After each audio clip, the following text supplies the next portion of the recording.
यीशु हमारे खुदा यीशु का फ़ज़ल हमेशा हम सबों के साथ होता रहे। आइए खुदावंद के पाक कलाम में से तसल्ली बख्श बातों को सुने जो हमारी परेशानियों का वाहिद हल है।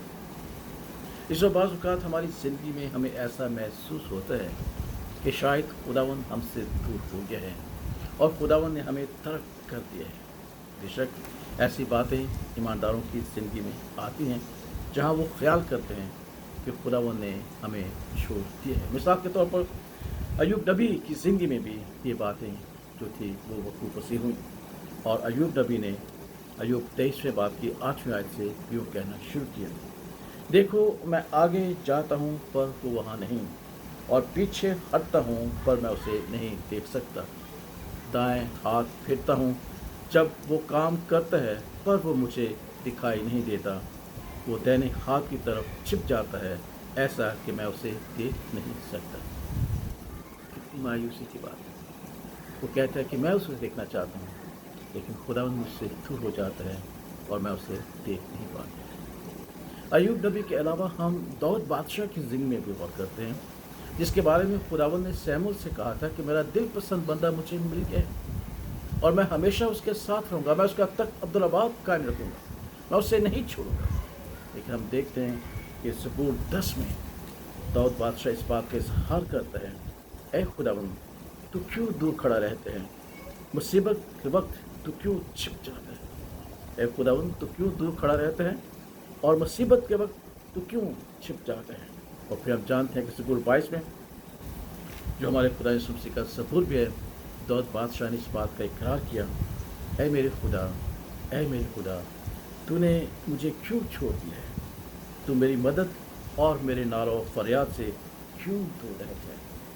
तस्वीर हमारी ज़िंदगी में भी ये बातें जो है वो पैदा होती हैं, वक़्त होती हैं जहाँ हम समझते हैं कि शायद खुदावंद हमसे दूर हो गया है, नाराज़ हो गया है, उसने हमें तर्क कर दिया है। वो ना हमारी दुआ को सुनता है, ना हमारे रोने को सुनता है, ना हमारी आहो पुकार को सुनता है, उसने हमें छोड़ दिया है। लेकिन ऐसी बात नहीं। ईमानदारों की ज़िंदगी में ईमान का बीज जो है वो बोया जाता है और वो हमेशा फलदार होता है, जिंदा रहता है। इसलिए हम खुदावंद के पाक कलाम में देखते हैं कि अय्यूब नबी जब नहायत अफसुर्दा है, मायूस है, तो भी उसने अपने ईमान का इकरार करते हुए अय्यूब 23वें बाब की 10वीं आयत में बड़े वाज़िह तौर पर कहा, लेकिन वो उस रास्ते को जिस पर मैं चलता हूँ जानता है। लेकिन वो उस रास्ते को जिस पर मैं चलता हूँ जानता है, यानी वो मेरी हालत को जानता है, वो मेरी सूरत को जानता है, वो मेरे वाक़यात को जानता है, वो मेरी ज़िंदगी को जानता है।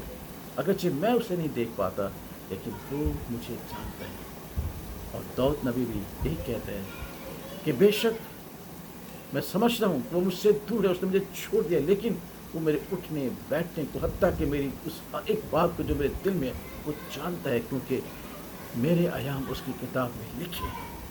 और यही वजह है कि ईमानदार हमेशा अपनी मायूसियों में उम्मीद रखते हैं, क्योंकि वो जानते हैं कि अगरचे खुदावंद उनसे दूर है लेकिन खुदावंद उन्हें जानते हैं और ये खुदावंद का वादा है।